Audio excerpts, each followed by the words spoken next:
Hello world, Prentiss here again. Um, so I want to share a thought I'm having with you. Uh, Now, when I start talking about this might sound like it's about religion, but it's really not. I'm not proselytizing here because I know not everybody believes the same thing as me, and it's your right to do so. But that's not really what this is about. Okay. Now, personally, I believe in God, and I believe it says in the Bible that people were created in God's image. But what something nobody ever seems to talk about is the fact that what that kind of means is that God is like a person, as far as his, if you want to call it his, her, I don't care. I just say his because that's what people have always said. So that's another thing. Maybe I'll get into that sometime. But um, his personality is like a human's. So I think he's capable of traits that are what we consider to be human. And one trait that I find to be human is a sense of humor, and at times a kind of screwed up sense of humor. I can certainly attest to people having a screwed up sense of humor. Um, but God is different from us, so I guess the things that He finds funny would be different from the things we'd find funny. And I think sometimes God makes little quirks on a, I don't want to say cosmic level, but on a level that's like not quite tangible. It's not like he just makes you a little offbeat or something like that, or encourages you to be a little offbeat. It's just something that you can't put your finger on. And I think God, in His quirky sense of humor, made me sort of a magnet for crazy people, which is a little different from the trust thing I was talking about yesterday. Um, I just, I don't know.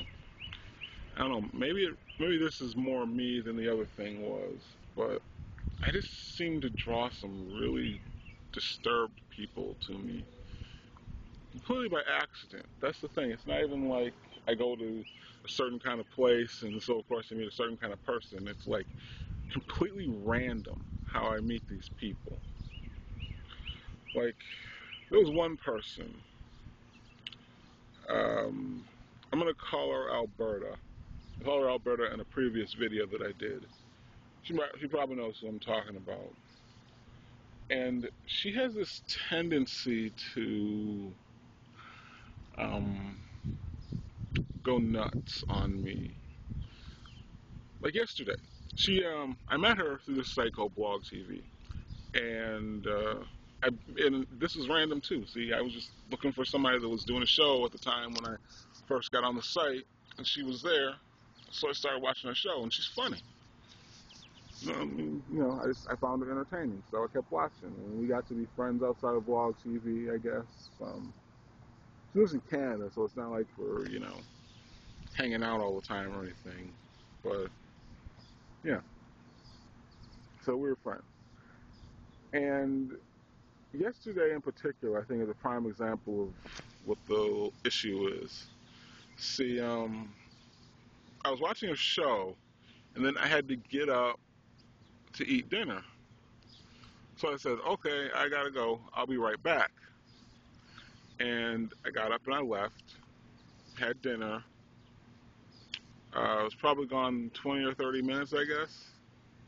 I came back, and there's all these offline messages from her where, well, I don't want to repeat exactly what she said, but suffice it to say there were a lot of swear words, and she told me to, all the ways that I'm connected to her, like on YouTube, and we were on Facebook and MSN Messenger and stuff like that, to just unsubscribe and ban her or all this stuff because I wasn't welcome on her page anymore. Well, that'll be about the sixth time this year she said that to me. And I always, like, well, what's the problem? Why don't you explain it to me? And, basically it always ends up where we just act like it didn't happen. And she gets to pretend like she didn't, throw a fit for no reason. But, see, my give a damn is busted. And I decided to stop trying to fix it. The give a damn or the relationship. So I told her that I was through. I was through with trying to be her friend when she made it when she went out of her way to make it impossible for me to do that. And a few months ago, that would have scared the crap out of me to do that. I probably would have tried to take it back, even if I did bring myself to say it. But now, I feel relieved. Like, it's one less thing I have to worry about. So I'm in a good place about it. Now, if she did try to talk to me again, I don't know. I mean, I also don't feel like being blatantly malicious is the way to go either. And that's not how I am. I don't want to be a way that I don't feel comfortable being. So I don't know. I guess I'll keep you posted, world, if anything happens. But in my heart, I feel like I'm pretty much done with that. And not just with her, not just with Alberta, but in general. I'm just, life's hard enough without putting extra burdens on yourself or allowing other people to. I mean, you can't breeze through life carefree and just, oh, you upset me today, so I don't want to have anything to do with you. That's not gonna work either.